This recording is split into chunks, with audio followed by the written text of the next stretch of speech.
Le musée de l'industrie textile à Strokovac, près de Leskovac, est installé dans un ancien moulin à eau dans lequel a été ouvert encore en 1884 le premier atelier de fabrication de cordons, ce qui est considéré comme le début de l'industrie textile en Serbie. C'est le seul musée de ce type dans notre pays. Il a été ouvert en 1954, reconstruit en 1984 et maintenant, près de 3 décennies plus tard, sa nouvelle reconstruction est en cours qui redonnera à ce bâtiment son vieil éclat et restituera l'ancien mode authentique de fabrication de cordons à l'aide d'un mécanisme activé par la force de l'eau.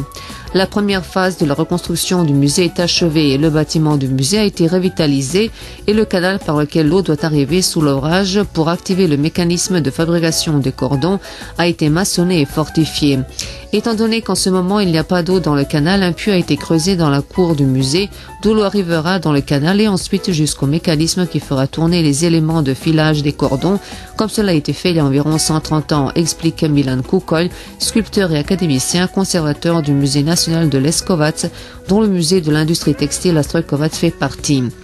En raison d'une grande demande de cordons qui servait essentiellement à orner les costumes populaires, un autre atelier a été ouvert plus tard dans le village Kozar et ensuite encore dans le village avoisinant Vučje. Les cordons de Leskovac sont bientôt devenus très populaires et connus non seulement ici, mais dans tout le sud-est de l'Europe et en Asie mineure. Le bâtiment du musée de l'industrie textile à Strokovac a conservé sa beauté architectonique spécifique, caractéristique de la période où il fut construit et l'équipé de meubles et de vaisselle spécifiques. Dans la seconde phase de reconstruction, qui devrait être achevée d'ici à la fin de l'année, dans la cour du musée seront construits un magasin de souvenirs et des locaux sanitaires et les autres travaux d'aménagement du bâtiment du musée et du complexe l'entourant seront terminés. Il est prévu entre autres que dans une partie de cet ancien moulin à eau, le blé soit moulé comme jadis sur une pierre et que les visiteurs puissent goûter de la polenta faite avec de la farine de maïs ainsi obtenue.